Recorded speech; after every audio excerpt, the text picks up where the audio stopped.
आप मारुति लो चाहे ना लो, मेरी इस वीडियो का ना कोई पेड पर्पस है, ना मैं आपको ये कह रहा आप जाके मारुति ही खरीदो। मैं कह रहा हूं आप इन दोनों में से कोई मत लो, आप नेक्सन ले लो जाके।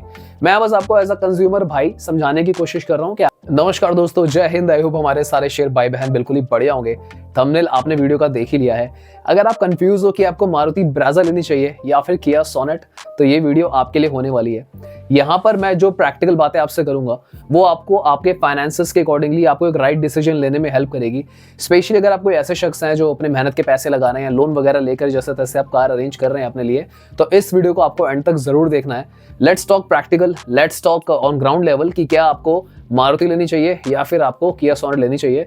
तो चलिए वीडियो को फटाफट से स्टार्ट करते हैं। जब हम कार खरीदते हैं ना, तो फीचर्स से पहले हमेशा हमारी पॉकेट आती है यार। मैं कभी भी आपको ऐसी सलाह नहीं दूंगा कि आप जाकर टॉप मॉडल ले आओ अगर आपका बजट उतना नहीं जाता, इवन तो आपके पास पैसे हो पर आपको उन फीचर्स की नीड ही ना हो। So it's pointless to buy that kind of car. तो यहाँ पर हम थोड़ी सी बात करते हैं, समझते हैं कि आपके लिए मारुति ब्रेजा सही रहेगी या फिर आपके लिए किया सोनेट सही रहेगी।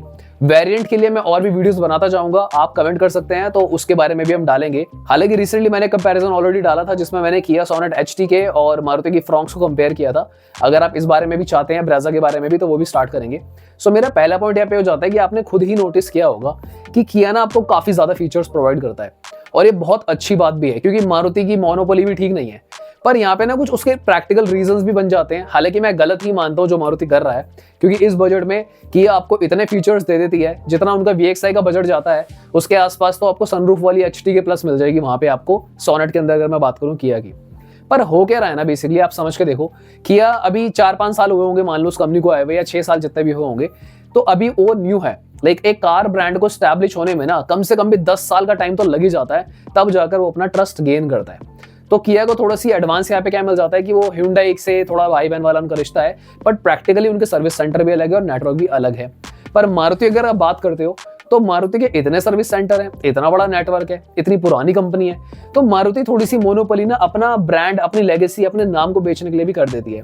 तो लॉजिकल बात करते हैं कि अगर आपने ब्रेजा खरीद ली तो क्या होगा और अगर आपने सोनेट खरीद ली तो क्या होगा। देखो, सबसे पहले अगर आप सोनेट खरीदते हो ना, तो सोनेट का क्या है, एक तो मैं आपको बता दूं, जैसे आपने खरीदी, फॉर एग्जाम्पल आपने 12 लाख की खरीदी, तो उसके बाद आपको मजा बहुत आने वाला है। दबा के मजे लोगे, आप फीचर के मजे लोगे। शुरू में 3 साल आपकी बिल्कुल ही जिंदगी रंगीन है क्योंकि आपको सर्विस मिल रही है, प्रीमियमनेस मिल रहा है, सब कुछ मिल रहा है, बहुत बढ़िया सब कुछ है।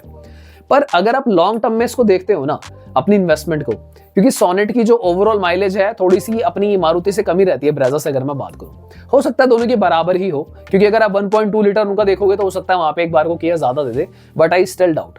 तो माइलेज में थोड़ा सा 19-20 है। लॉन्ग अगर रन की आप बात करोगे तो जो मारुति की सर्विस है काफी सस्ती पड़ती है। 3 साल के बाद जो स्पेयर पार्ट्स आते हैं किया के महंगे पड़ते हैं, मारुति के सस्ते पड़ते हैं। किया की अगर गाड़ी में कोई दिक्कत आती है तो उसकी कवरेज इतनी नहीं है जितनी मारुति की है सर्विस सेंटर्स की।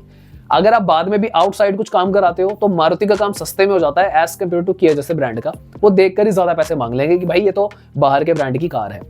मैं किया की कोई बुराई नहीं कर रहा, मैं आपको एज अ कंज्यूमर भाई इसके एडवांटेजेस और डिसएडवांटेजेस बता रहा हूं। तो बिल्कुल लॉजिकल समझना, ये मत सोचना कि हो सकता है आपको किया बहुत पसंद हो। किया मुझे भी काफी अच्छी लगती है, मैं खुद बिलीव करता हूं, इतना अच्छे इंटीरियर्स किया दे रही है, इतना अच्छा इतने फीचर्स वो दे रही है, तो मुझे भी पता है कि यह बहुत अच्छा काम कर रही है। पर इन चीजों में आपको खो नहीं जाना है, थोड़ा लॉजिक भी समझना है ना। तो सारी पॉइंट सुन लो एक बार, फिर अपना आप फैसला लेना। कंपैरेटिवली अब अगर आप ब्रेजा को देखते हो, ब्रेजा में पैसा लगाने से क्या होता है, ब्रेजा में मोर ऑफन है। देखो, सबसे पहले आपको एक माइंड ऑफ रिलीफ मिलता है ना कि आप कभी भी अब अपनी मारुति की कार बेचोगे, एक तो बहुत आसानी से बिक जाएगी। तो ये आपका मोर ऑफ थोड़ा सा ना रिटर्न इन्वेस्टमेंट टाइप वाला गेम भी हो जाता है। यहाँ पर आपने मारुति की ब्रेजा में पैसे लगाए ना, आपने 5 साल बाद भी बेची, आपके 5 लाख रुपए 6 लाख रुपए कहीं नहीं गए। मैं आपको बिल्कुल लिख के दे रहा हूँ ये बात, और मैं इसे लिख के दे रहा हूँ कि कंडीशन पे डिपेंड करता है। अगर आपने उसको वेल मेंटेन करा हुआ है, अच्छे से रखा हुआ है ना, ब्रेजा जैसी कार है कि आपको कोई भी 5-6 लाख रुपए हंस के देगा। आपको यकीन ना आता हो ना, आप अपने फोन में स्पिनी, कार24 ये सब खोलना या डीलर पे चले जाना। अभी पुरानी वाली ब्रेजा ना अभी भी आपको 5 लाख की नहीं देगा कोई भी। तो नई वाली सोचो, आपने नए वाले में अगर पैसे लगाए उतने ही, तो आपका वैल्यू कितना बढ़ जाता है। दूसरा, आपको ना एक माइंड ऑफ रिलीफ है। आपने जब मारुति की गाड़ी लिया है ना, तो आप रात को सुकून से सोया करोगे। आप एक बार नहीं सोचोगे कि कोई कंपनी का क्या सीन है, कहीं भाग रही है, कहीं जा रही है, क्या है क्या नहीं है, सर्विस कॉस्ट ज्यादा तो कल को पार्ट खराब होते हैं, महंगे तो नहीं पड़ेंगे। तो इन सारी बातों का पैसा मिल रहा है आपको। इन सारी बातों का ही मजा मारुति ले रही है मैं मानता हूँ कि 1 लाख रुपए की फीचर किया है, थोड़े से ज्यादा डाल दिए होंगे, 1 लाख भी मैंने ज्यादा बोल दिया, आई थिंक 50-60 हजार के फीचर मान लेते हैं कि आर्मरेस्ट वगैरह लगा दिया, प्रीमियम इंटीरियर कर दिए हुए। वो मारुति के इंटीरियर बहुत ही फुद्दू लगते हैं, मैं बात मानता हूँ, स्पेशली उनके बेस मॉडल के तो भाई साहब बहुत ही बेकार लगते हैं। पर ये है कि जो ओवरऑल आपको बिल्ड मिलती है ना, क्योंकि ब्रेजा भी 4 स्टार मिलती है आपको ग्लोबल एनकैप से, कंपैरेटिवली सोनेट आपको 3 स्टार मिलती है। अब कुछ लोग बोलेंगे भाई उसका टेस्ट थोड़ी नहीं हुआ है, आई अग्री कि टेस्ट नहीं हुआ है, पर आप एक बात बताओ, सेल्टोस के 3 स्टार है, कैरेंस के भी 3 स्टार है ग्लोबल एनकैप, वो अपर सेगमेंट है, महंगी कारें आती हैं, तो सोनेट में किस खुशी में देंगे आपको 4 स्टार वो? तो इस बात का कोई लॉजिक ही नहीं बनता कि आपको सोनेट के अंदर जो कम बजट की कार है उसमें आपको दे देंगे 4-5 स्टार, कि टेस्ट तो हुआ नहीं, क्या पता मजबूत हो। ऐसे नहीं होता है दोस्तों। आप ग्लोबल एनकैप चेक करना साइट पे या फिर गूगल पे जाना, तो कैरेंस और सेल्टोस की 3 स्टार रेटिंग है, तो इसकी नहीं होने वाली है यार, 3 ही हो सकती है या 3 से कम ही होगी, ज्यादा तो भूल ही जाओ आप। सो अंत में मैं आपको ये नहीं कह रहा आप किया सोनेट मत लो, आप बिल्कुल किया सोनेट लो अगर आपका बजट आपको अलाउ करता है, आप माइलेज, सर्विसिंग, बाद की रिपेयरिंग कॉस्ट, ये सब आप करना चाहते हो, आप इसको अफोर्डेबल मानते हो, आप बिल्कुल करो। पर अगर आप कोई ऐसे शख्स हो जो बिल्कुल ही वैल्यू ऑफ मनी चाहता है अपनी कार से, तो मारुति आपकी वैल्यू ऑफ मनी कार है यहाँ पे। मैं ये नहीं कहूंगा कि सोनेट है। सोनेट आई विल से कि more of premiumness, more of luxury, more of good feeling, लो भाई बिल्कुल लो, अगर आपका बजट अलाउ करता है बिल्कुल लो आप। मैं तो कहता हूं बजट अलाउड करता हूं भाई, BMW लो, ऑडी लो, मेरे को नहीं फर्क पड़ता, आप मारुति लो चाहे ना लो। मेरी इस वीडियो का ना कोई पेड पर्पस है, ना मैं आपको ये कह रहा आप जाके मारुति ही खरीदो, मैं कह रहा हूं आप इन दोनों में से कोई मतलब आप नेक्सन ले लो जाके। मैं बस आपको एज अ कंज्यूमर भाई समझाने की कोशिश कर रहा हूं कि आपके लिए क्या सही है। मेरी सलाह भी आपको नहीं समझ में आती हो तो कोई दिक्कत नहीं है भाई, हम तो अपना काम कर रहे हैं, किसी को तो समझ में आती होगी, कुछ तो लोग सब्सक्राइब कर रहे हैं, कुछ तो लाइक कर रहे हैं, कुछ तो प्यार दे रहे हैं, तो उन्हीं के लिए ही सही।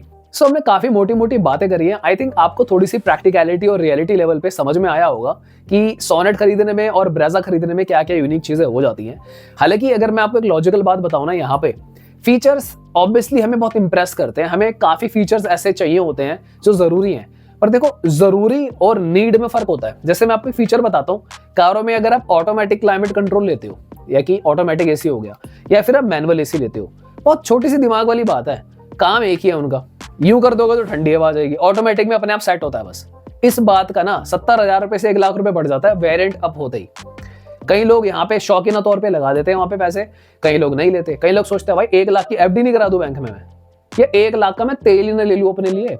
तो मेरी बातों को आप कभी भी ना ये नहीं कह सकते कि मैं आपको कोई गलत सलाह दे रहा हूँ, किसी भी सेंस में नहीं कह सकते आप। एक ही चीज बचती है कि भाई जिंदगी ना मिलेगी दोबारा, हम तो पैसे उड़ाएंगे, और वो जरूरी भी है। एज आई सेड, आपका बजट बनता है, बिल्कुल लो भाई, बिल्कुल लो, मजे लो जीवन के, अच्छी कार लो, मैं तो कह रहा हूँ। सो इस वीडियो को मैं यहीं पे ही एंड करना चाहूंगा। किसी भी भाई का कोई भी डाउट या कोई भी क्वेश्चन हो, मोस्ट वेलकम है कमेंट सेक्शन में, आप आइए डिस्कस कीजिए। कोई चीज मेरी आपको लगी होगी सही नहीं बोली मैंने, कोई चीज गलत बोली है, मैं फीडबैक्स के लिए हमेशा वेलकम रहता हूँ। और चैनल पर अगर आप नए हो तो मुझे बहुत अच्छा लगेगा अगर आप सब्सक्राइब कर लो, मेरी वीडियो अच्छी लगी हो तो भी सब्सक्राइब कर लो, नहीं लगी हो तो भी कर लो, कमेंट दो, भाई की तरह ट्रीट करो, और इस कम्युनिटी को थोड़ा सा ग्रो करने में हमारी हेल्प करो। मिलते हैं किसी और वीडियो में फिर। Thank you so much for watching, bye bye, take care.